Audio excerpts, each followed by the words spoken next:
Hello guys, Mami Shaz here. So for today's video, pagkain muna tayo. Di makukompleto ang Boracay trip kung walang food trip. Kaya samahan nyo kami. Yung unang stop nga, Jonas. Alam nyo na, pag sa beach, gusto mo something super refreshing. Kitang-kita naman sa dalawa kong anak, charot. Yan si Gas at si Aina, nag-e-enjoy sa kanilang mga shake. At sunod nga naming punentahan yung Two Seasons Boracay. And alam nyo na, pag nasa Two Seasons Boracay kayo, hindi nyo papalagpasin ang pag-order ng famous Four Cheese Pizza nila. As a pizza lover, family of pizza lover, lalong-lalo na si Aina, ayan, nakikita nyo kung paano siya kumain, lalo-lalo na pag cheese yan.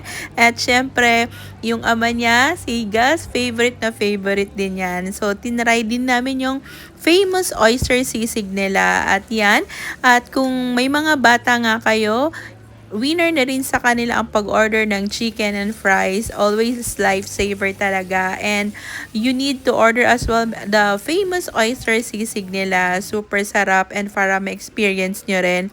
And syempre, hindi nyo papalagpasin yung Merlis barbecuehan nila. And yun nga, dahil super sarap din yung Longo Burger nila at Churi Burger. Ayan na bubulol ako. Namimiss ko tuloy yung pagkain dyan. And si Aina na-try yung barbecue and super approved kay Aina. Kitang-kita naman. And to refresh again, ayan, nag-Starbucks muna kami. Strawberries and cream yung in-order ni Aina dyan. And dumaan nga kami sa Epic. And ayan, tinry din namin yung Chas Pizza.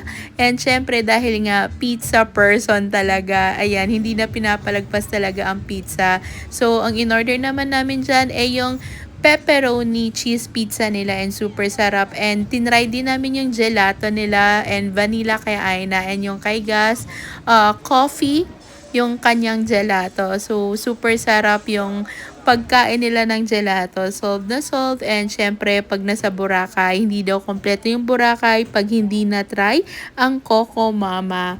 And yung Coco Mama naman, malaki yung servings nila, kayang-kaya na for 2 to 3 persons. Siguro pag busog ka, pero pag uhaw at gutom ka, kayang-kaya ng isang tao lang. So, ayan nga yung food trip namin sa Boracay. Try nyo na rin pa nag-Bora kayo and comment down your food experience and recommendations din para matry namin pagpunta namin next time sa Boracay.